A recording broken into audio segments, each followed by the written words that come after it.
Please, over to you. अस्सलाम वालेकुम। मुझे जो दिया गया है बताने के लिए, स्पेशली के पब्लिक एडमिनिस्ट्रेशन के स्टूडेंट्स हैं, obviously many of them go into policy makers and अल्लाह करे आप सबको बहुत अच्छी जॉब मिले। So first of all my focus was on के रोड ट्रैफिक एक्सीडेंट्स जो होते हैं हमारे मुल्क में, पूरी पूरी अर्थ में, तो सबसे ज़्यादा पूरी दुनिया में जो मोर्टेलिटी रेट है इस वक्त 80% अब जो तकरीबन होता है वो रोड ट्रैफिक एक्सीडेंट्स के साथ होता है, और उसमें सबसे ज़्यादा इम्पॉर्टेंट जो कॉज ऑफ डेथ होती है वो हेड इंजरी होती है। हेड इंजरी पे फोकस मेरा इसलिए ज़रूरी है कि हमारी मुल्क की मेजॉरिटी पॉपुलेशन बाइक चलाती है रोड पे, और उसमें मेजॉरिटी मेल्स की है। अच्छा, और जो मेल्स हैं मोस्टली आपको नज़र आते हैं विदाउट हेलमेट। यानी अगर पॉलिसी किसी तरह की बनाई जाए according to the travelling road पे आप जब भी हैं, तो I want to highlight the importance of wearing helmets during bike ride. और उसकी इम्पोर्टेंस का अंदाज़ा मैं आपको इससे बता सकती हूँ। 2017 या 18 में लाहौर में इन्होंने मतलब गवर्नमेंट ने क्या किया, हर बंदा जो बाइक पे होगा वो हेलमेट पहनेगा। उससे लाहौर में एक हॉस्पिटल है, लाहौर जनरल हॉस्पिटल, उनका एक न्यूरो सर्जरी का डिपार्टमेंट है, बहुत बड़ा डिपार्टमेंट है, और एडवांस सर्जरीज वहाँ पे होती हैं ब्रेन की और स्पाइन की।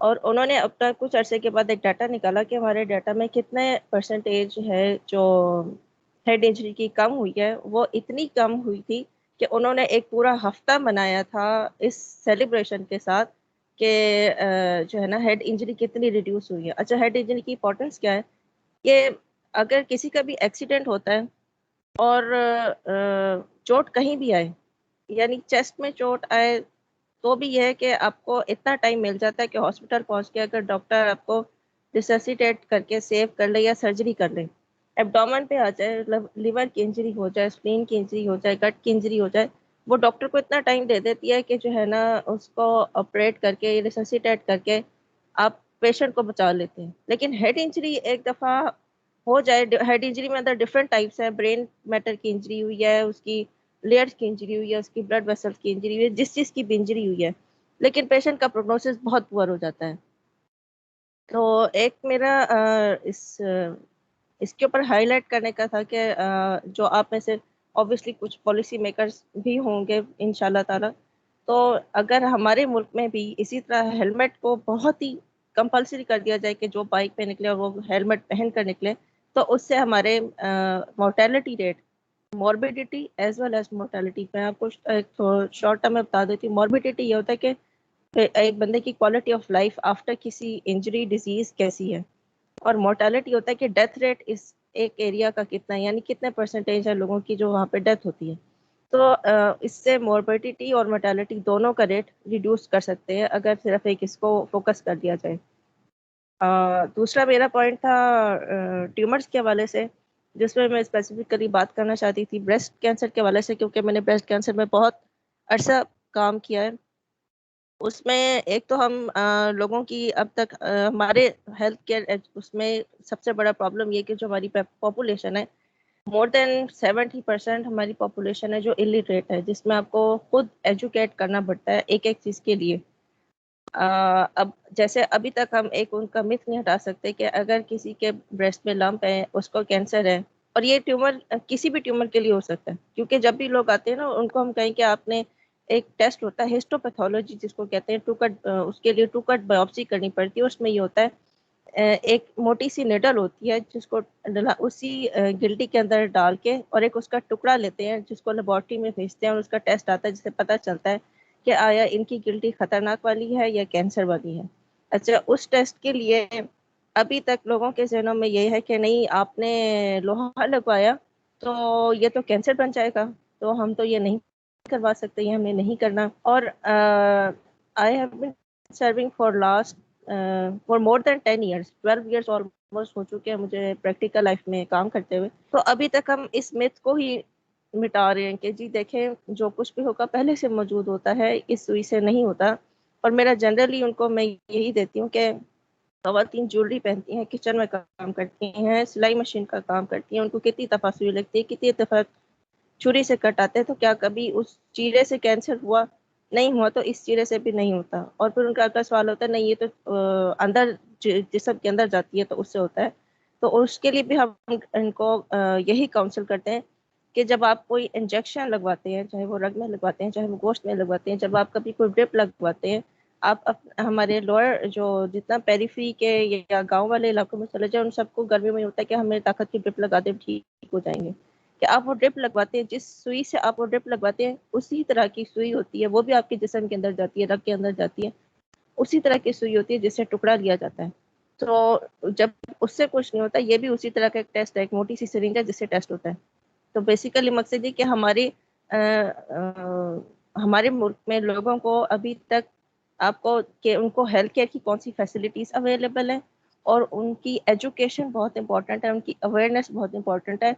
जो हम हर बार यही कोशिश करते हैं कि डिफरेंट कैंसर डेज आते हैं कि आज फलां का कैंसर डे, फलां का कैंसर डे, हमारा मकसद ये होता है लोगों को जितना ज़्यादा आप एजुकेट कर सकें, उनमें अवेयरनेस दे सकें कि जो भी गिल्टी हो, सबसे पहले अपनी गिल्टी का मायना कैसे करवाना है, कहाँ से करवाना है, किसके पास जाना है, ये सारी एजुकेशन आती है कि उनको इस तरह एजुकेट किया जाए, अवेयरनेस दी जाए कि उन्होंने किसी भी सूरत में कहाँ जाना है। तीसरा जो आजकल बहुत ही करंटली हॉट टॉपिक है सबके लिए कि जी वैक्सीनेशन कोविड की करवानी है, कोविड की वैक्सीनेशन करवानी है, नहीं करवानी है, क्या नुकसान है, क्या फायदा है। तो इसके लिए तो सबसे पहले मैं ये बता दूं कि देखिए ये बीमारी ऐसी आई है जो इससे पहले नहीं आई थी। इसके बारे में हर इंफॉर्मेशन जो आप लोगों को मिलती है वो हम सब के लिए भी है, आप सबके लिए, सबके लिए नहीं होती है। किसी को भी आप कोई हतमी तौर पे ये नहीं कह सकते हाँ ये करवा लो तो ठीक है, ये करवा लो तो ये ठीक नहीं है। अच्छा, इसकी इसी तरह वैक्सीनेशन के बारे में जितनी मिथ्स है, एक सबसे पहले वैक्सीनेशन का ये मिथ मैं मिटाना चाहूंगी कि जो 2 साल वाली बात करें वो बिल्कुल गलत है, ऐसा कुछ भी नहीं है। दूसरी बात ये कि जो वैक्सीनेशन करवा के लोग कहते हैं कि जी हमें यूं हो गया, यूं हो गया, नहीं लगवानी चाहिए। अगर आप में से काफ़ी सारे शादीशुदा और बच्चों वाले भी होंगे तो मैं उनको रिमाइंड कराना चाहूँगी, जब बच्चों की वो वैक्सीनेशन कराते हैं तो क्या डॉक्टर उनको कभी बताते हैं ना कि जी ये आज आप हमने वैक्सीनेशन की है, आप घर जाएं, इसको ये सिरप दे दें, इसको दर्द भी होगा, बुखार भी होगा, रोएगा भी सही, तंग भी करेगा। आखिर हम बच्चों को भी तो संभालते हैं। ये सेम उसी तरह की वैक्सीन है, कोई बड़ी चीज़ नहीं है इसके अंदर। अच्छा, जो फिर जो सिम्टम्स आते हैं वैक्सीन के बाद, वो 20% लोगों में आते हैं, 80% बिल्कुल ठीक रहते हैं, 20% में आते हैं, 20% भी इसी तरह करते हैं कि जी यूं हो गया, यूं हो गया।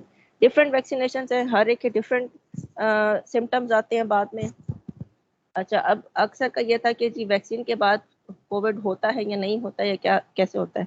तो इससे पहले मैं आपको एक एग्जाम्पल ये देना चाहूँगी कि हम बच्चों को बचपन में चिकन पॉक्स की और मीजल्स की हर एक की वैक्सीनेशन कराते हैं। जब मीजल्स की कराते हैं तो बच्चों को अक्सर बाद में निकल भी आता है, कुछ उम्र में किसी भी हिस्से में निकल भी आता है। उसकी सिवियरिटी उतनी नहीं होती कि बगैर अगर मीजल्स की वैक्सीनेशन के बाद जो सिवियरिटी वो उतना सिवियर नहीं होता। इसी तरह कोविड का भी है। वैक्सीनेशन कंप्लीट होने के बाद कोई भी हितमी तौर पे नहीं कह सकता आपको कोविड नहीं होगा, आपको एहतियात फिर भी करनी है। सिर्फ ये होता है कि अगर उसके बाद किसी को सिम्टम्स आते हैं तो वो माइल्ड सिम्टम्स आएंगे, यानी खांसी होगी या बुखार होगा या गला खराब होगा, लॉस ऑफ स्मेल हो जाएगी, तो कुछ दिन के लिए लॉस ऑफ टेस्ट हो जाएगा, लेकिन खुदा ना खास्ता कोई ऐसी नौबत नहीं आएगी कि वो वेंटिलेटर तक की नौबत पर पहुंच जाए। क्योंकि वेंटिलेटर की नौबत पे जब कोई पेशेंट पहुंच रहा होता है तो उसकी आगे लाइफ की प्रोग्नोसिस का कोई कुछ भी नहीं बता सकता। ये सारी एहतियात होती है, और आपके हाथ में सिर्फ आपकी एहतियात सिर्फ ये कि आप अपने पास मास्क पहने, और जो हमें हमारा मजहब सिखाता है कि आप जो है खाना खाने से पहले हाथ धोएं, वुजू बावुजू रहे, वुजू बार बार कर सकते हैं, वुजू करने में भी कोई हर्ज नहीं है, हर नमाज से पहले आप वुजू करें, अपने आप को साफ सुथरा रखें। आपको हमारा मजहब भी हमें सिखाता है कि आपको छींक है तो अपने मुंह को कवर करें। ये वही एहतियातें हैं जो हमारा मजहब हमें सिखाता है, अगर हम वही एहतियातें भी इसके अंदर कर लें तो आप खुद और आपके घर वाले इर्द गिर्द सब इस कोविड से बच सकते हैं। ठीक है जी। सर मुझे आइडिया नहीं है कि 10 मिनट्स पूरे हो गए या नहीं, लेकिन मैंने नहीं इतनी ही टॉक करनी थी। नहीं नहीं, ठीक है, थैंक यू वेरी मच, आपका बहुत शुक्रिया, आपने टाइम निकाला। और आई अंडरस्टैंड कि आपके लिए बहुत मुश्किल था फैमिली टाइम में से टाइम निकालना। तो अगर आप थैंक यू सर। कोई क्वेश्चंस हुए तो डेफिनेटली हम फिर आपसे बाद में पूछ लेंगे अगर आपको भी जाना है। But thank you for your time, आपने बहुत प्रैक्टिकल सी चीज़ें बताई। वो श्योर हॉस्पिटल सर। नाम बता देंगी, वो जो आप जिससे कह रही थी जहाँ पे कम हुए हेड इंजरीज, वो हॉस्पिटल कौन सा था? जी सर, ये लाहौर में है। I think Lahore general hospital है जिसमें न्यूरो सर्जरी का डिपार्टमेंट है। और लाहौर? इन सब से मैं एक और चीज़ भी कहूँ लाहौर में, हाँ जी, एक ये कहना चाहूँगी कि अगर आप कभी जाकर देखें ना, सिर्फ एक दफ़ा आप लोग जिस शहर में भी हैं, जो जो भी जिस जिस सिटी में भी है, वहाँ पे गवर्नमेंट का जो भी हॉस्पिटल है, न्यूरो सर्जरी का डिपार्टमेंट हर हॉस्पिटल में होगा। सिर्फ एक दफ़ा आप 1 घंटे का जो है ना उस वार्ड के अंदर एक राउंड लगा कर आए और सिर्फ उनसे पूछे कि उनकी इंजरी कैसे हुई और उनको डॉक्टर ने क्या प्रोग्नोसिस बताई है और हेड इंजरी हुई कैसे है। मोस्टली होगी कि जी बाइक तेज चला रहे थे, हेलमेट किसी ने भी नहीं पहना होगा, सवाल ही पैदा नहीं होता कि हेलमेट कोई पहन कर जाए। हेलमेट नहीं पहना होगा, ओवर स्पीडिंग होगी, यंग लड़के होंगे, तो इन सब को बहुत ज़्यादा एहतियात की ज़रूरत है। या हमारे ट्रैफिक के रूल्स इतने स्ट्रिक्ट होने चाहिए कि आप हेलमेट के बगैर बाहर ना निकलें बाइक वाले। और जो एज ग्रुप दिया हुआ है कि 18 से बिलो नहीं चलानी, तो 18 से बिलो नहीं चलाएं। जो स्पीड लिमिट बताइए, स्पीड लिमिट को फॉलो करें, तो इससे हम बहुत हद तक बच। जी सर। ठीक है, थैंक यू, बहुत शुक्रिया doctor Fariya, thank you very much. Thank you sir. Sir questions बेशक को आप मुझे भेज दीजिएगा, मैं रिप्लाई जरूर कर दूंगी इंशाल्लाह। जी थैंक यू।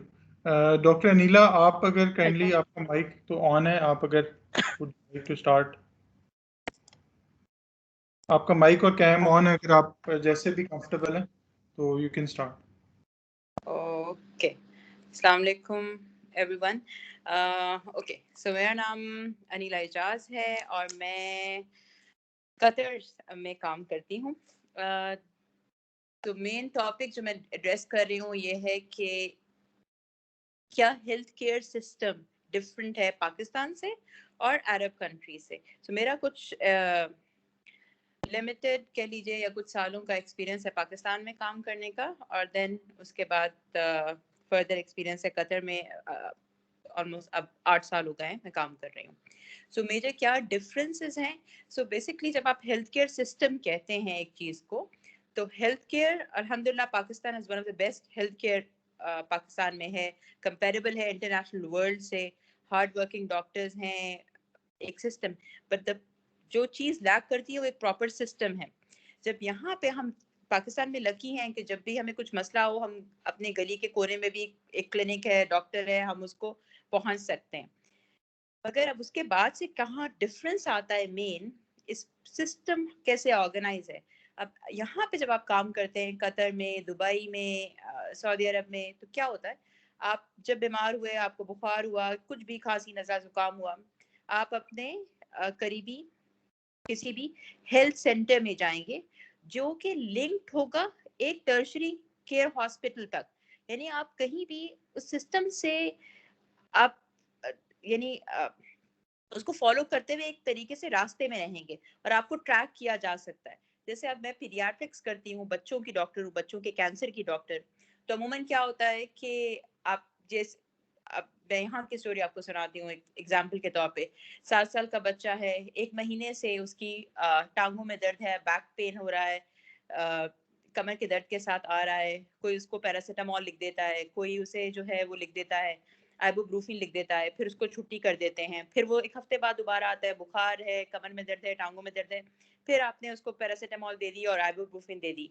जब वो तीसरी दफा आ जाता है तो एक सिस्टम अलर्ट होता है कि ये बच्चा बार बार आ रहा है। अब यहाँ पे ये सिस्टम अलर्ट होगा उसको, अब इस स्पेशलिटी से किसी ज्यादा बेहतर स्पेशलिटी की जरूरत है, यानी एक क्लिनिक से बढ़कर उसे एक सेकेंडरी हॉस्पिटल जाने की जरूरत है, जहाँ पे थोड़ी ज्यादा फैसिलिटी है, जहाँ पे उसका एक्सरे किया जा सकता है, जहाँ पे उसका कुछ ब्लड टेस्ट किया जा सकता है। ठीक है, तो एक सिस्टम। अब जब आप पाकिस्तान में होंगे तो आप क्या करेंगे, और मैं बहुत से लोगों को ऐसे जानती हूँ और ऐसे सिस्टम से गुजरे हैं कि यही सिस्टम, आप एक क्लिनिक में गए, फिर आप अपनी गली को एक छोड़ के दूसरे क्लिनिक में चले जाएंगे और आप तीसरे क्लिनिक में जाएंगे।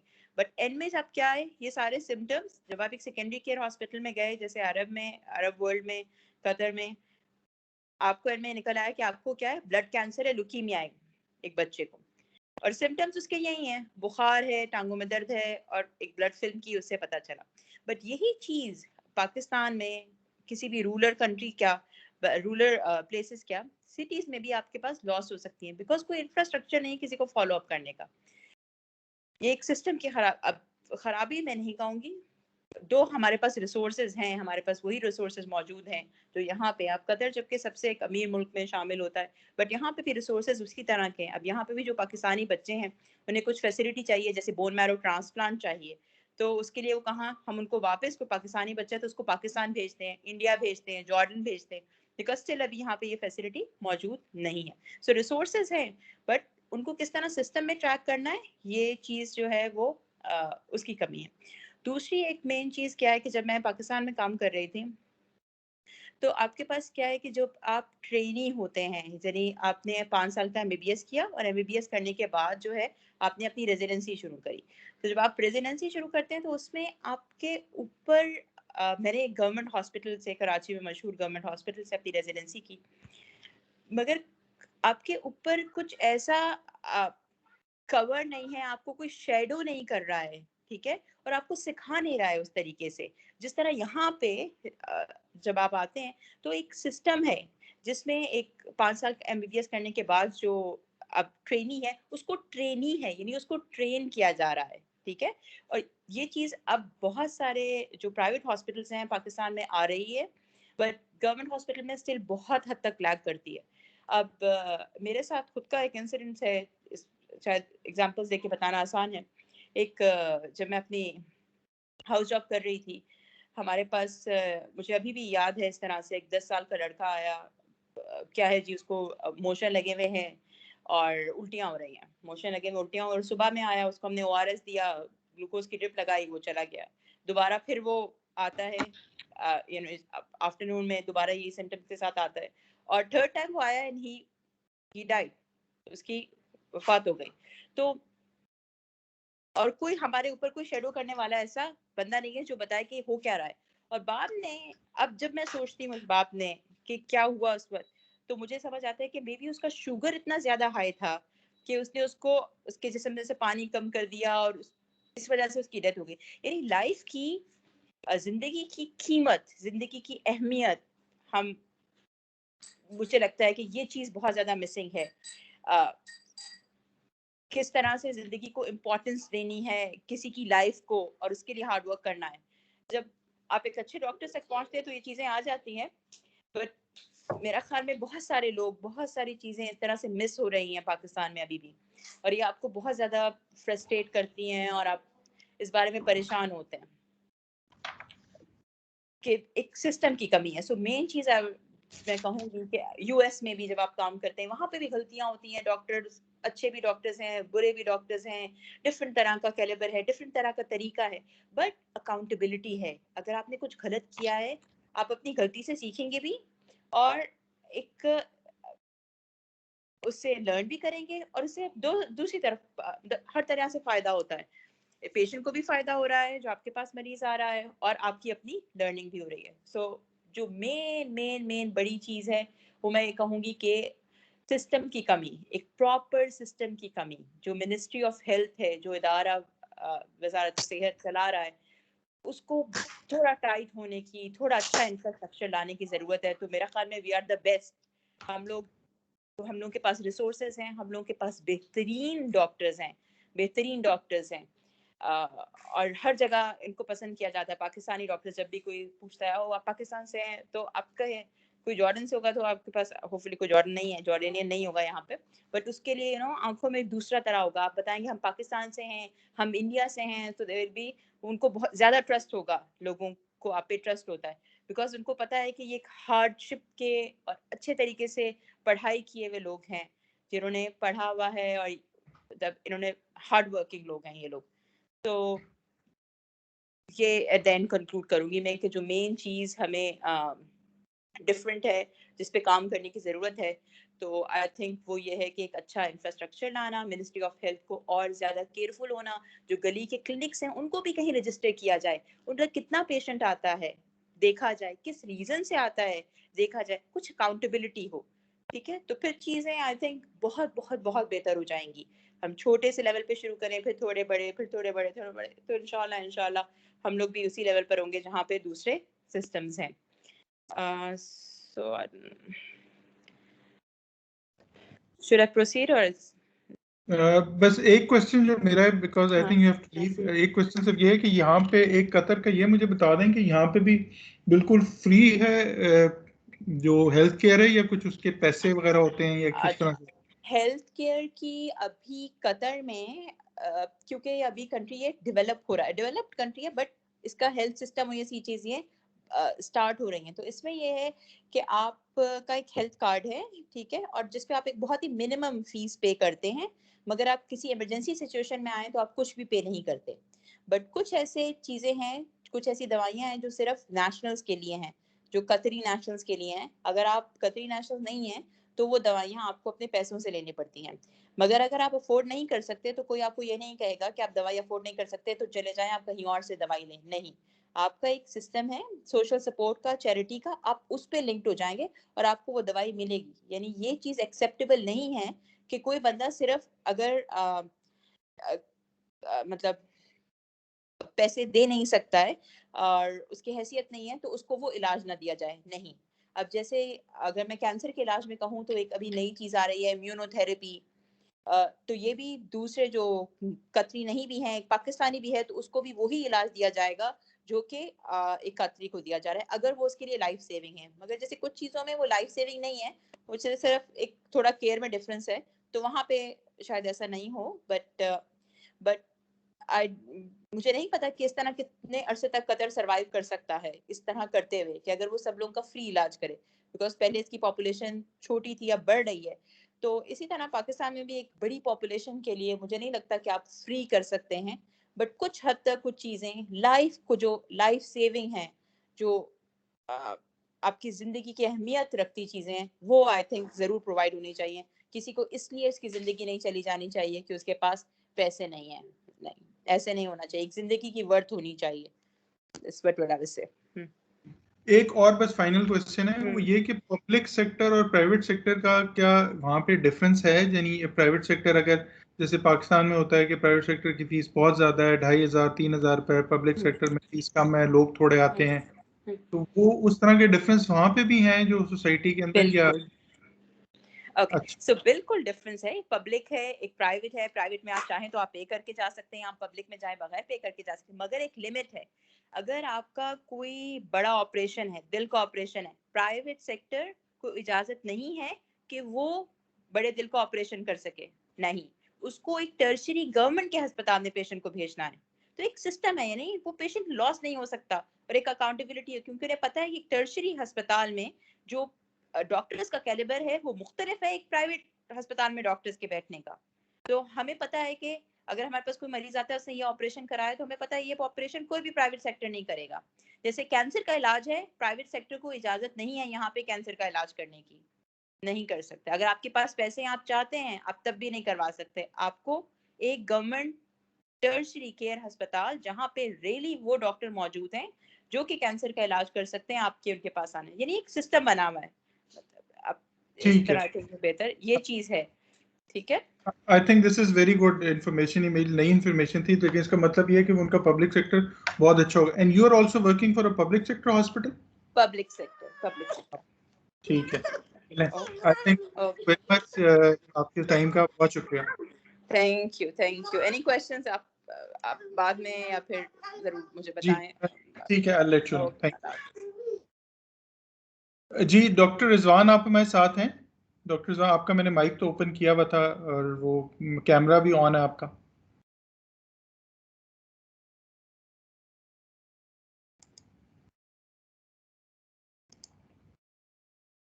क्या आवाज आ रही है? जी जी, आपका कैम भी ऑन है और माइक भी ऑन है, ठीक है, आप बोल सकते हैं। जी अस्सलाम वालेकुम, मेरा नाम डॉक्टर रिजवान है। I am working in NICB hospital Karachi and anesthesia department. But my experience in the more than 10 years in the ICU patient. So that's why I both are working in the anesthesia and the intensive care units. मुझे इन दो doctors की गुफ्तगू बहुत अच्छी लगी और बहुत अच्छा टॉक किया उन्होंने। जो उनके मेन पॉइंट्स थे, जैसे उन्होंने ट्रॉमा के बारे, हेड इंजरी के बारे में बताया, और दूसरा जो वैक्सीनेशंस की जो लोगों के पास रूमर्स हैं उस पर उन्होंने क्लियर किया, तो मैं उनसे सबसे एग्री करता हूँ। और हेल्थ केयर के हवाले से जो डॉक्टर अनिला ने गुफ्तगू की, मैं भी कहता हूँ कि ये हमारे पास अभी आहिस्ता आहिस्ता इम्प्रूव होना चाहिए या हो चुका भी है, मगर कंप्लीट नहीं हुआ। उसमें बहुत से और भी डिपार्टमेंट्स हैं, जैसे कि हमारे पास जहाँ मैं काम करता हूँ वहाँ पे फ्री ऑफ कॉस्ट कार्डियोवैस्कुलर यानी कि जो कार्डियक के इश्यूज होते हैं जैसे बाईपास है या वॉल्वुलर डिजीजेज हैं, वो फ्री ऑफ कॉस्ट होती हैं। जो हम कई साल मतलब 3-4 साल हो गए हैं जिससे हम ये कर रहे हैं, और 100 पेशेंट्स ज़्यादा होता है पर ईयर का। सिर्फ इस 2 सालों में कोविड से हमने पेशेंट्स कम किए हैं। तो हमें ये खुशी होती है कि सिर्फ कराची नहीं बल्कि किसी भी और भी सिटी में, जैसे और कोई प्रोविंसेस में भी इसी तरह के ऑपरेशन हो जो बाईपास का, जैसे एक ऑपरेशन में उसकी 5 से 6-7 लाख लागत आती है, जो हमारे पास वो फ्री ऑफ कॉस्ट होता है। तो ये सिर्फ एक ही प्रोविंसेस में ना हो, मैं कहता हूँ ये सिस्टम हर जगह हो पाकिस्तान में। तो ये हमारे पास होते हैं, जैसे पेडियाट्रिक केसेस बहुत होते हैं, और उससे भी ये होता है कि जो बच्चे यहाँ से वहाँ जो बहुत ही प्रॉब्लम्स के हार्ट के इश्यूज के साथ एक प्रोविंसेस से दूसरे प्रोविंसेस जाते हैं, तो वो बहुत इश्यूजेबल होता है। तो अगर उस सेटअप में हर प्रोविंसेस में वो बच्चों के भी ऑपरेशन के मसले दिल के हल किए जाएँ तो ये ज़्यादा बेहतर है। सिंध में ये है कि इस वक्त जो है इसकी ब्रांचें जो हैं वो 9 से ज़्यादा हैं, यानी कि उनकी जो मेजर सिटीज़ हैं लाड़काना है, सक्खर है, बहुत बड़ा इदारा उन्होंने कर दिया है, और बदीन है, मिच्ची है, जहाँ पे बिल्कुल जहाँ से लोग अगर हार्ट अटैक होता था तो इतनी दूर कराची और हैदराबाद तक लाते थे, फिर रास्ते में ही उनकी डेथ हो जाती थी। तो अब ये फैसिलिटीज़ है कि एटलीस्ट अगर इस्केमिक हार्ट डिजीज़ का कोई पेशेंट है तो वो एटलीस्ट ऑन द पॉइंट वहाँ पे एक सेक्टर में पहुँच जाए जो उसके घर के बिल्कुल करीब है या उस सिटी के अंदर है। तो ये मेरे ख़्याल से जो उन्होंने ये प्रोसेस किया था हर जगह पे, उन्होंने अपने यूनिट्स खोल दिए हैं, तो ये अच्छा है। और दूसरी पूरी कराची में इनके पास मोबाइल भी हैं, मकसद मोबाइल क्लिनिक्स हैं NICBD की। वो हर एक एरियाज़ में उन्होंने अपने मोबाइल कर दिए हैं कि जहाँ पे अगर कोई पेशेंट हार्ट के इश्यूज़ से आए या किसी को चेस्ट पेन हो रहा है तो वो एटलीस्ट मोबाइल क्लिनिक पे जाके अपना बेसिक्स कर लें, जैसे कि ECG है या ब्लड प्रेशर है कि लो है या पेशेंट शॉक में जा रहा है, तो फिर वो उसको रेफ़र करते हैं वहाँ से एम्बुलेंस से मेन किसी की सिटी के जो बड़े से टर्शरी हॉस्पिटल्स हैं उनमें, कि ये पेशेंट इस हार्ट अटैक हो चुका है या हो रहा है, तो उसको जल्द से जल्द वहाँ प्रोवाइड करें जहाँ ये सारी फैसिलिटीज़ हैं। क्योंकि आपको 90 मिनट्स के अंदर कार्डियक पेशेंट्स को अस्पताल के अंदर लाया जाता है, और वो फिर डॉक्टर डिसीजंस करता है कि इनको एंजियोप्लास्टी फ़ौरन कर दें या उसको वेट करें या उसका क्या टाइम है। तो ये सब कुछ है। दूसरी बात इसमें मैं ये कहूँगा कि डॉक्टर साहब हमारे पास दो जी दो जी क्वेश्चन फर्स्ट, मैं सॉरी आपको इंटरप्ट कर रहा हूँ। एक तो मुझे जी ये जी बता दीजिएगा कि आपका, ये बड़ी अच्छी आपने बात बताई कि ये बहुत सी चीजें हो रही हैं, तो ये फेडरल हम्म, गवर्नमेंट का, ये प्राइवेट गवर्नमेंट का, एक तो ये बता दीजिएगा।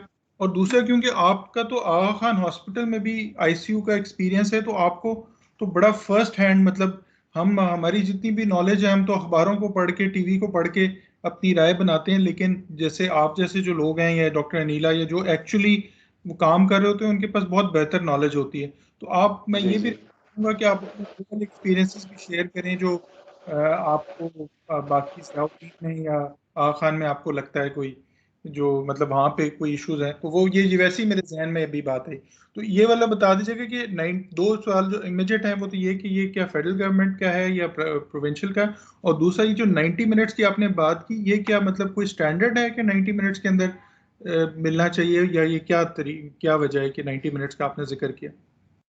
जी, ये 90 मिनट्स जो है वो एक फिक्स है। किसी पेशेंट को अगर हार्ट अटैक होता है तो उसको 90 मिनट्स के अंदर तकरीबन उनको PCI कर दी जाती है।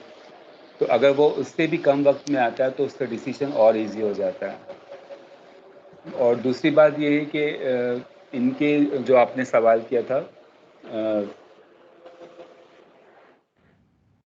आवाज़ आ रही है? जी जी, आ रही है। अच्छा, तो उसमें ये होता है कि उसमें टाइम सेव हो जाता है पेशेंट की। मकसद कहने का है कि वो लाइफ सेव हो जाती है, कि उसमें आप जल्दी हॉस्पिटल आ जाएं और उसको जो बर वक्त है वो जो कि जहाँ उसको ब्लॉकिंग हो रही है किसी पेशेंट को, तो वो खोल दी जाए। ठीक है। और जी जी ये फेडरल एक्सपीरियंस वाइज ये है कि मैंने और भी देखिए प्राइवेट सेक्टर्स में तो हर चीज़ अवेलेबल हो जाती है और वो डिसीजंस भी कर लेते हैं, मगर हमारे जैसे और सेकंड ये तो हार्ट का इशू, मगर मैं सिर्फ के लिए नहीं हो, जो बॉडी के साथ जो मेजर ऑर्गन्स हैं जो डिजीजेस में जाते हैं, जैसे कि गुर्दों के फेल होना, यानी कि गुर्दे फेल हो जाते हैं, लोग डायलिसिस पर आ जाते हैं, तो डायलिसिस की भी फैसिलिटीज़ नहीं है। अब जाके जो है ना कहीं एक दो जैसे SIUT में होती है, मगर वो भी फ्री ऑफ कॉस्ट नहीं होती। दुनिया में हर जगह फ्री ऑफ कॉस्ट होती है डायलिसिस, सिर्फ ये पाकिस्तान है जहाँ पेमेंट की जाती है। मैं कहता हूँ एक इदारा ऐसा हो जो गुर्दों के इश्यूज़ है लोगों को, किडनी फेलियर्स के, जो डायबिटीज़ से या किसी और वजूहत से बच्चों के या बड़ों के गुर्दे फेल हो जाते हैं कई और रीजंस की वजह से, तो उनके लिए वहाँ एक फैसिलिटीज़ हो, जैसे हार्ट की है इसी तरह गुर्दों के लिए भी हो। तो हेल्थ इश्यूज़ तो हमारे मुल्क में बहुत सारे हैं, मगर जितना हम कवर कर सकें इतना अच्छा है। ठीक, सही। जी जी, बाकी किसी का कोई क्वेश्चंस हो तो मुझे बता दें। मुझे एक वो आप ये इससे एग्री करेंगे, क्योंकि आईसीयू में बहुत इमरजेंसी के केसेस होते हैं, तो आप भी इससे एग्री करेंगे कि ज़्यादातर ट्रैफिक के ही आते हैं? क्योंकि कराची में क्या, क्योंकि उनका तो मुल्तान का एक्सपीरियंस है, भावलपुर का, आप कराची में क्या देखते जी हैं क्या? जी जी, JPMC में भी बहुत RTA के केसेस आते हैं बिल्कुल, कि मुझे डेली बेसिस पे भी मैंने क्योंकि 50 से ज़्यादा केसेस आते हैं। इस पे यही है कि लोगों को अवेयरनेस नहीं है कि तो आपको जो है वो हेलमेट पहनना है। अगर आप बाहर अभी भी जाएंगे तो हर एवरी पर्सन को तो नहीं पहना हुआ ना। यहाँ तो हमारे पास सराउंडिंग के लोग या हमारे इर्द गिर्द के नेबर्स के बच्चे भी ऐसे चले जाते हैं बगैर उसके। इवन कि ये आप फूड पांडा एक सर्विस है, आप उनके देखिए किसी को नहीं पहना होता, वो ऐसे फूड देकर चले जाते हैं। और इनमें बिल्कुल यंग बच्चे होते हैं जिनको देखकर ऐसा होता है कि इनको हम कहते भी हैं, मैं तो उनको कहता भी हूँ कि तुम हेलमेट क्यों नहीं पहनते हो। तो ये जो बेसिक्स चीज़ें वो तो खुद इंसान खुद से भी करे। सही, ठीक है, बिल्कुल सही है। Thank you very much doctor साहब, आपने इतना वो टाइम दिया। और ये मुझे बताएं कि ये जो आप बता रहे हैं कि इन्होंने 9 सेंटर्स खोले हैं, तो जी जी, ये 9 सेंटर्स में भी सर्जरी हो रही है NCIBD? नहीं हाँ जी जी, नहीं 9 सेंटर में नहीं, उनमें सेलेक्टेड हो रही है, जैसे टंडो मोहम्मद खान और सखर उनका बहुत बड़ा है और लाड़का नाम है। और तीसरा भी हैदराबाद में उन्होंने शुरू नहीं की, उन्होंने सेंटर खोला है मगर हैदराबाद में सर्जरी शुरू नहीं हुई। तो क्योंकि हैदराबाद कराची का डिफरेंस 2 आवर्स का है, तो अभी सिर्फ कराची के होती है सर्जरीज। बाकी NICBD जो हैदराबाद में उनमें बेसिक्स जो है MI के पेशेंट्स या कार्डिक इश्यूज़ हैं या ब्लड प्रेशर्स के इश्यूज़ हैं वो वहाँ डील किए जाते हैं और बहुत ही फाइनली बहुत अच्छे तरीके से देखा जाता है पेशेंट्स को। ठीक है, तो ये इनको पैसे कहाँ से मिलते हैं NCVID के? मतलब ये इतना अच्छा जो अच्छा, ये काम आपने एक सवाल पूछा था कि फेडरल अभी तक तो ये सिंध गवर्नमेंट के हवाले है, अभी फेडरल में गया नहीं है। ये मल्टीपल टाइम हमारे पास टॉक चल रही होती है कि ये अभी फेडरल में जाएगा, और कुछ लोग कहते हैं कि नहीं अभी ये सिंध में रहेगा। तो ये कई सालों से हम सुन रहे हैं, तो अभी भी कोई फाइनल डिसीजन हुआ नहीं है कि ये अगर फेडरल में जाता है तो फेडरल में जाने से क्या नुकसान आते हैं या सिंध में रहने से कितने फ़ायदे मिल रहे हैं। तो कुछ वहाँ के जो लोग, हम जिस इदारे में काम करते, तो कुछ लोग उस फेडरल से हैप्पी, क्योंकि मैंने कभी फेडरल का देखा नहीं है कि फेडरल में क्या विड्रॉज हैं या क्या ड्रॉबैक्स हैं। क्योंकि सिंध में भी ऐसे नहीं कि कंप्लीट सब कुछ वहाँ आ जाता है, वो हमें इतनी इंडेंट्स भेजनी पड़ती हैं। कभी कभी माल कम हो जाता है, जैसे एंजियोप्लास्टीज में स्टैंड लगते हैं। स्टैंड भी 2 किस्म के होते हैं, एक आम सा स्टैंड होता है और मेडिक्यूटेड डिवाइस होती है जो वहाँ लगती है, जो डायबिटीज़ में लगती हैं। तो ड्रग ल्यूटिड्स और उनमें आम में भी फ़र्क होता है। तो कभी कभी हमारे पास ड्रग जो डायबिटीज़ के पेशेंट्स होते हैं उनमें कम पड़ जाते हैं, तो फिर हमें ये लोग वहाँ इंडेंट भेजते हैं, तो फिर वो आते हैं चंद दिनों में। तो ऐसे नहीं कि इश्यूज़ तो वह हैं, मगर ये कि अब फेडरल में जाएगा तो कैसे होगा, वो किस तरह फेस करते हैं, क्या ये सारे यूनिट खुले रहेंगे या कराची इनसे अलहदा हो जाएगा, ये एक बहुत बड़ी बहस है। शायद ये आप टीवी में भी सुनते होंगे, एंकर्स इस पे भी कहते होंगे। शायद चंद दिन पहले हमारे डायरेक्टर ने भी इस पे कोई काफ़ी बात की थी। मैंने सुना नहीं था प्रोग्राम, मैंने देखा, कहा था किसी ने, तो उसमें वो काफ़ी उस पर बहस हो रही थी। तो बहरहाल जो भी है, अच्छा, देखिए सारा एम हमारा एम क्या होता है कि हमारे जो पेशेंट कोई भी हो, किसी से भी मसलत से हो या किसी भी ताल्लुक से हो, हमें उनकी लाइफ सेव करनी है। हमें इनसे नहीं है, ये इनका मसला है कि ये हल करें। ठीक है। अच्छा, एक चीज और बता दीजिएगा कि वो ये जो बिल्कुल मेरे जहन से ही वो सवाल निकल गया। हाँ, ये स्टंट्स के बारे में सुनते हैं कि वो उसमें बड़े हमें वो पता ही नहीं लगता कि वो इतने महंगे होते हैं, कोई कहता है सस्ते होते हैं। यानी वही बात है कि मीडिया वालों को क्या पता है, हम बड़ा, हमें तो नॉलेज ही कोई नहीं है। तो क्या स्टंट्स वाकई इतने महंगे होते हैं, 8-8 लाख रुपए के, 2.5-2.5 लाख रुपए? जी जी बिल्कुल। एक जो मेडिकल जो होता है ल्यूटेड, वो स्टैंड जो है तकरीबन उसकी कीमत होती है 2.5 से 3 लाख रुपए के एक स्टैंड की। और ये हमारे पास कह रही ब्लेसिंग है जो ये लोग फ्री ऑफ कॉस्ट लगा रहे हैं और आ रहे हैं, तो हम पेशेंट्स को दे रहे हैं। यानी कि हमारे पास एक पीसीआई जो होती है प्राइमरी, जिसको इमरजेंसी में रखते हैं, तो वो एवरी मैं आपको 15-20 मिनट में वो आती है। तो आप सोचिए वो कितनी पेशेंट्स को लगती होंगे। ठीक है, सही। तो ये है तो चीज़ अच्छी, मगर ये कि इसको और बेहतर करें और प्रोविंसेस में करें। मैं ये कहता हूँ अगर ये हार्ट का इश्यू सिर्फ यहाँ ना हो। ठीक है, थैंक यू वेरी मच, आपका बहुत शुक्रिया बहुत शुक्रिया। डॉक्टर साहब, आपने इतना किसी को यूजफुल कोई इतना टाइम। क्वेश्चन हो तो आप मुझे बताइएगा, तो फिर मैं जी इसको जी, बताता हूँ। मैं आखिरी अस्सलाम वालेकुम, थैंक यू वेरी मच। मेरा नाम मोहम्मद अबूज़र है। I am a community pharmacist and public health specialist. मुझे तो आवाज़ नहीं आ रही सर। नहीं, वो ठीक है, क्लियर है, आप बोलें। जी जी ठीक है। अच्छा, मैं बात करूंगा पाकिस्तान के हेल्थ सिस्टम के हवाले से ना। जो हमारी रैंकिंग है वर्ल्ड हेल्थ ऑर्गेनाइजेशन के हिसाब से, that is 122 out of 190 countries. हम इस वक्त 122वें नंबर पे हैं पूरी दुनिया में हेल्थ की जो इंडिकेटर्स हैं उसके हवाले से। तो हम 122वें नंबर पे क्यों हैं, इस हवाले से भी बात कर सकते हैं, और हमारा जो पाकिस्तान का जो हेल्थ सिस्टम है करंटली उसके हवाले से। मेनली जो ministry of national health services regulation and coordination, जो फेडरल मिनिस्ट्री है, ये इनका मैंडेट है कि पाकिस्तान में हेल्थ के हवाले से सर्विसेज प्रोवाइड करें। और 18 अमेंडमेंट के बाद जो हेल्थ का है सेगमेंट वो प्रोविंसेस के पास चला गया था। अब प्रोविंशियल हेल्थ डिपार्टमेंट्स जो होते हैं बेसिकली वो रिस्पॉन्सिबल होते हैं उस प्रोविंस में रहने वाले लोगों को हेल्थ केयर फैसिलिटीज़ प्रोवाइड करने के हवाले से। और इसमें कि फेडरल जो हमारी नेशनल हेल्थ मिनिस्ट्री है, ministry of national health services regulation and coordination, मतलब इनकी क्या फंक्शंस हैं। और इसमें यह है कि बेसिकली इनका जो है, एक तो कुछ इसके साथ अटैच डिपार्टमेंट्स हैं, जैसे पीएमडीसी है, नेशनल काउंसिल फॉर तिब है, नेशनल काउंसिल फॉर होम्योपैथी है। तो इनको रेगुलेट देखना, और साथ में जो फेडरल लेवल पे जो हॉस्पिटल्स हैं, जैसे पॉलीक्लिनिक हॉस्पिटल हो गया है, पिम्स हॉस्पिटल हो गया है, इनका एडमिनिस्ट्रेटिव कंट्रोल सारा फेडरल हमारी जो ministry of national health services regulation coordination के पास है। इसके अलावा इनके मैंडेट में ये शामिल है कि जो डोनर्स है फॉरेन, जो हमारे पास WHO है, यूनिसेफ है, इस तरह के और जो डोनर्स हैं, इंटरनेशनल ऑर्गेनाइजेशंस हैं, उनके साथ कोलैबोरेट करना। और जो वर्टिकल प्रोग्राम्स हैं इनको देखना, जैसे EPI प्रोग्राम है, नेशनल टीबी कंट्रोल प्रोग्राम हो गया है, एड्स कंट्रोल प्रोग्राम हो गया है, ये हमारी फेडरल मिनिस्ट्री के अंडर चीज़ें आती हैं। और बेसिकली जो अब हेल्थ केयर, जी जी, वर्टिकल प्रोग्राम क्या होते हैं? वर्टिकल प्रोग्राम्स ये होते हैं जो फेडरल मिनिस्ट्री जो है उनको देखती हैं, और वो पूरी कंट्री में ग्रॉस रूट लेवल तक वो सर्विसेज, हेल्थ केयर की जो सर्विसेज है, प्रोग्राम्स होती हैं, वो डिलीवर करनी होती हैं।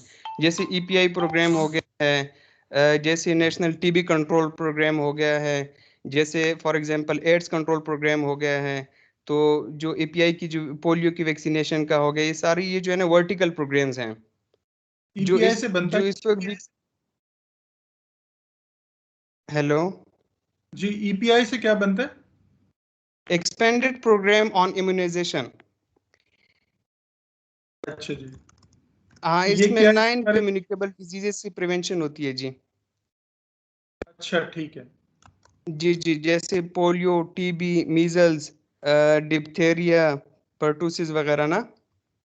ठीक है, यानी 9 ऐसी डिजीजेज हैं, उसके कंट्रोल के लिए वैक्सीनेशन। ये वही है जो स्कूलों वगैरह में हम पीते हैं, अब उस तरह की होती है? एग्जैक्टली वही है, बर्थ से लेकर स्कूल वगैरह में भी इनके कैंपेन्स होते हैं EPI प्रोग्राम के। लेकिन ज़्यादातर हेल्थ केयर फैसिलिटीज़ जो गवर्नमेंट की और इवन प्राइवेट हॉस्पिटल्स में भी EPI प्रोग्राम का अपना काउंटर होता है, वहाँ पे बर्थ से लेकर जैसे बाय बर्थ इनको BCG और पोलियो ड्रॉप्स के कतरे पिलाए जाते हैं, और ये 3.5 महीने तक ये कोर्स मतलब ये इनको वैक्सीनेशन होती रहती है।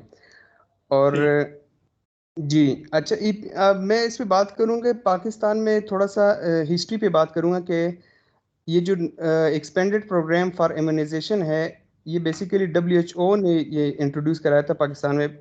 पाकिस्तान में बेसिकली जो स्टीवर्ड है हेल्थ के हवाले से, कि मतलब जो गाइडलाइन प्रोवाइड करती है, that is World Health Organization. 1978 में ये प्रोग्राम इंट्रोड्यूस हुआ था।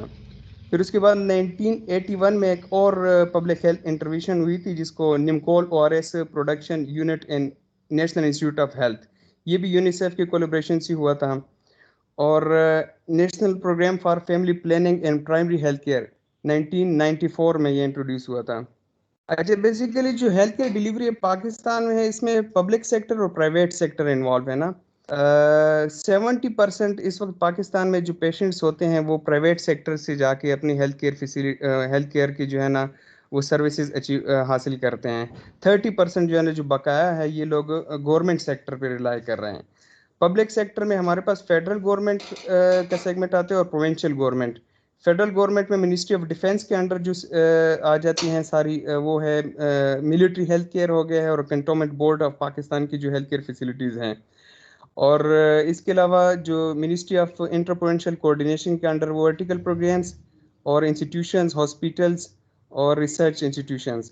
प्रोविंशियल गवर्नमेंट में बेसिकली प्रोविंशियल हेल्थ डिपार्टमेंट होता है, उसके अंडर डिस्ट्रिक्ट हेल्थ ऑफिसर्स और डिस्ट्रिक्ट हेल्थ डिपार्टमेंट्स होते हैं। और किन मतलब फैसिलिटीज़ के थ्रू ये सर्विसेज प्रोवाइड की जाती हैं, पाकिस्तान में बड़ा अच्छा एक नेटवर्क मौजूद है। Primary, secondary and tertiary level का होता है। प्राइमरी लेवल पे इसमें BHUs, basic health units, rural health centres और डिस्पेंसरीज और जो maternal and child health centres हैं, रूरल हेल्थ सेंटर्स, इनका हज़ारों का ये नेटवर्क मौजूद है पाकिस्तान में। और यहाँ पे बेसिकली प्रिवेंशन के हवाले से और माइनर इलनेसेस के हवाले से ट्रीटमेंट होती है, और प्रिवेंशन के हवाले से लोगों को सर्विसेज प्रोवाइड की जाती हैं। और यहाँ से फिर जो पेशेंट होते हैं उनको रेफ़र किया जाता है सेकेंडरी लेवल पे। सेकेंडरी लेवल पे हमारे पास जो हेल्थ केयर फैसिलिटीज़ हैं, इसमें डिस्ट्रिक्ट हेडक्वार्टर हॉस्पिटल्स, तहसील हेडक्वार्टर हॉस्पिटल्स, ये भी इस वक्त इसकी भी काफ़ी मतलब मैं अगर इसकी स्टेटिस्टिक्स कोशिश करता हूँ आपको बता दूँ कि इस वक्त पंजाब में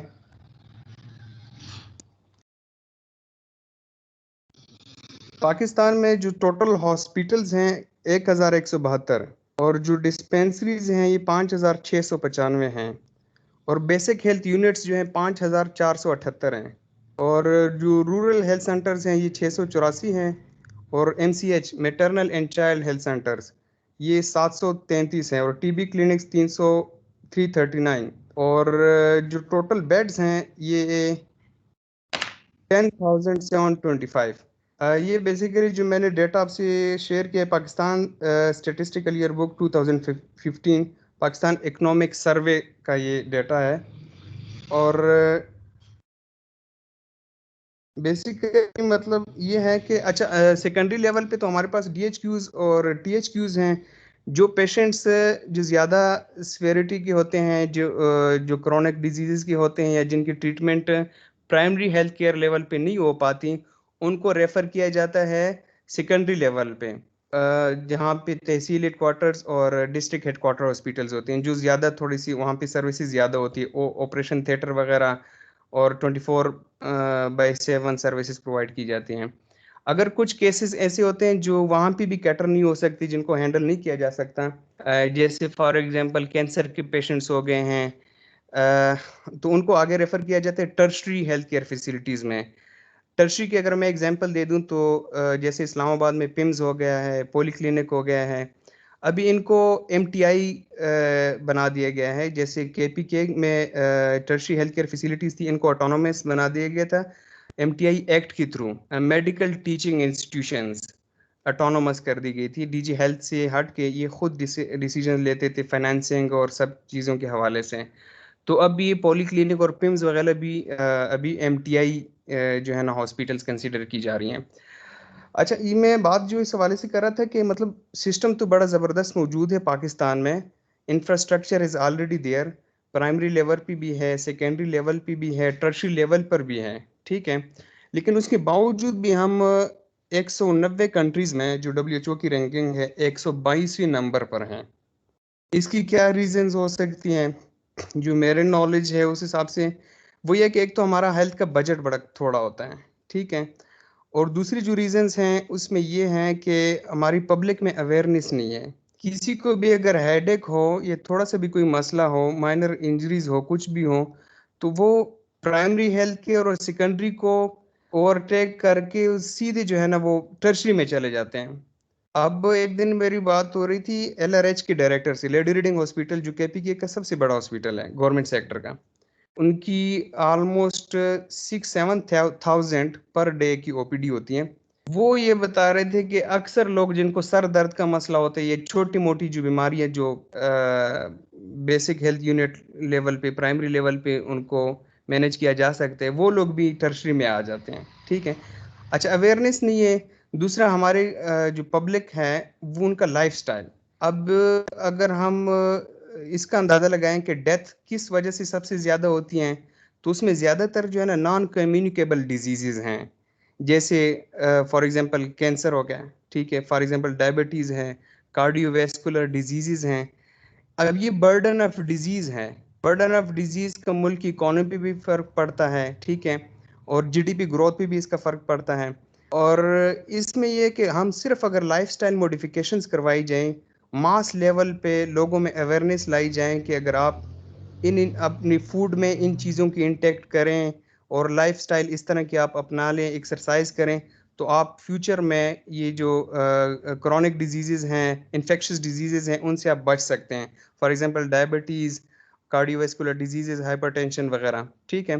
दूसरा है नॉन कम्युनिकेबल डिजीज़ेज़, इसमें ये TB वगैरह है। अब तकरीबन पाकिस्तान में भी जो है TB के केसेस काफ़ी ज़्यादा हैं।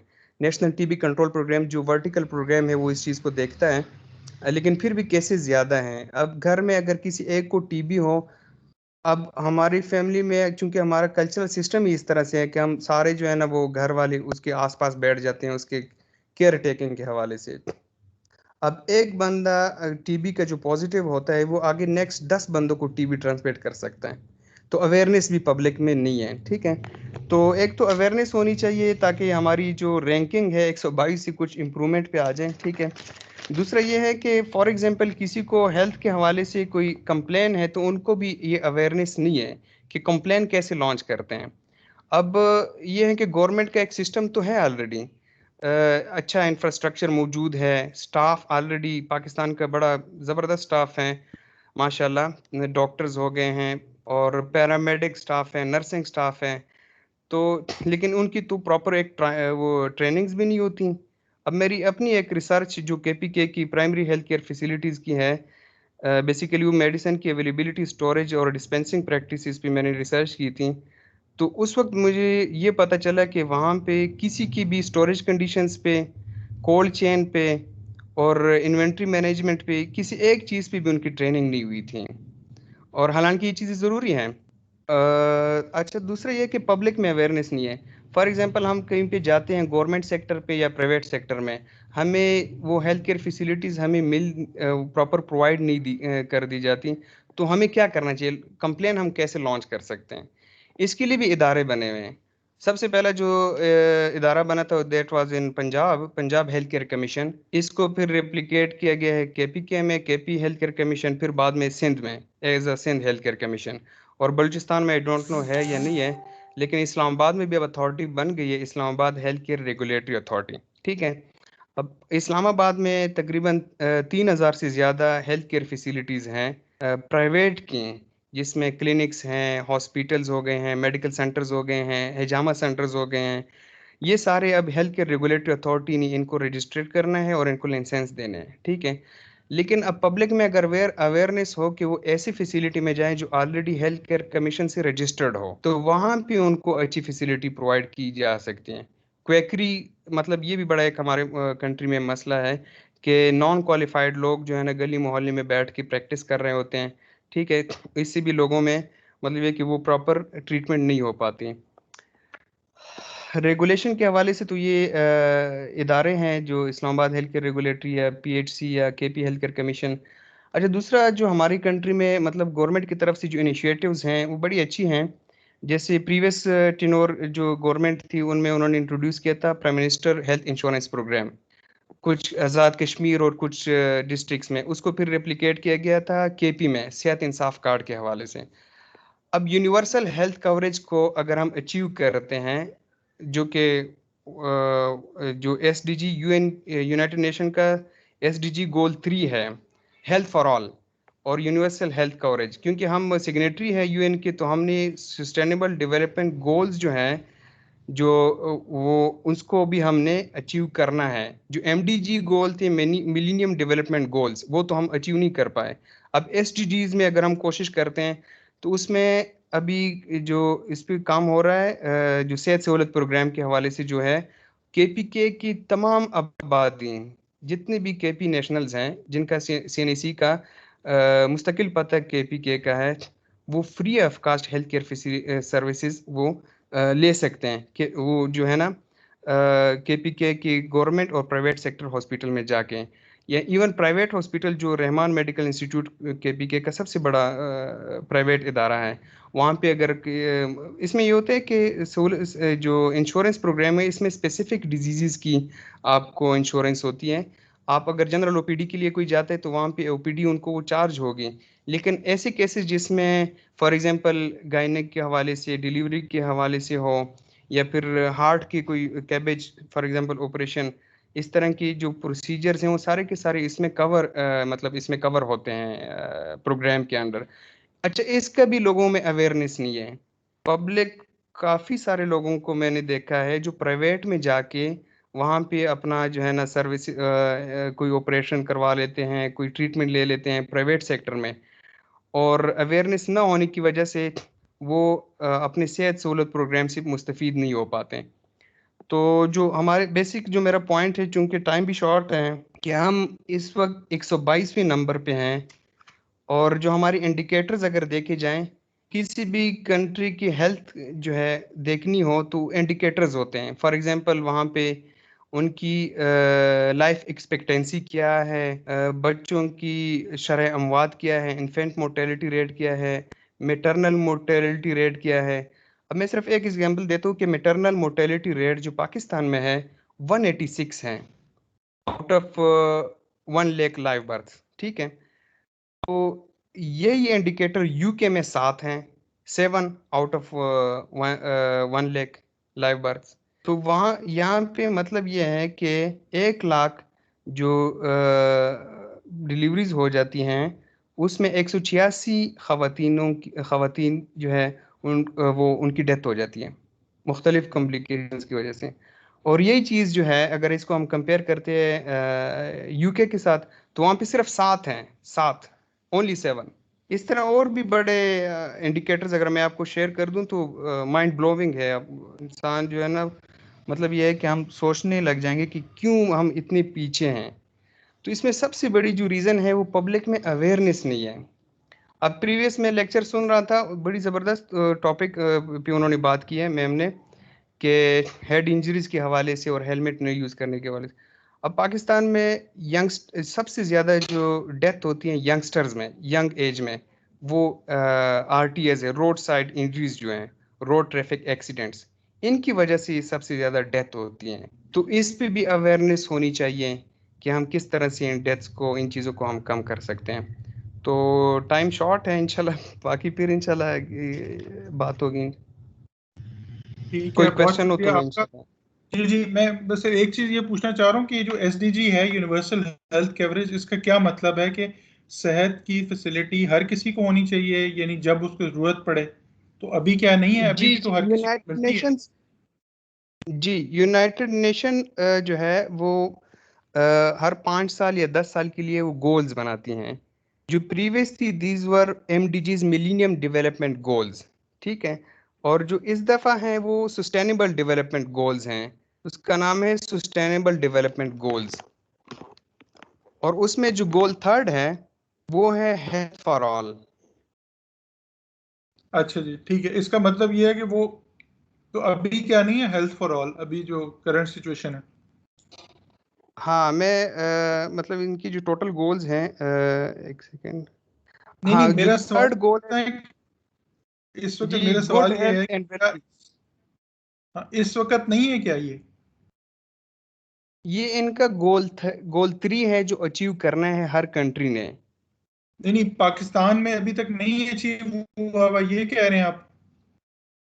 मतलब ये है कि पॉलिसी में तो है, पॉलिसी में ये चीज लेकिन मौजूद है, एक्चुअल में लेकिन लेकिन प्रैक्टिकली नहीं एक्चुअल है, में नहीं। ठीक है, एक्चुअल नहीं ठीक है, है मुझे बिल्कुल। तो जी जी, अभी ठीक हो। जो सबसे ज्यादा जो अच्छी गवर्नमेंट की, करंट गवर्नमेंट की जो इनिशिएटिव है या जो वो है सेहत सहूलत प्रोग्राम जो है, जिसमें सब लोगों को इंश्योरेंस प्रोवाइड की जा रही है ना, जैसे केपीके की सारी आबादी इसमें शामिल हो गई है, अब बाकी प्रोविंसेस में भी शायद काम चल रहा है, पंजाब वगैरह में भी। तो इसकी वजह से हम ये जो गोल 3 है इसको अचीव कर सकते हैं।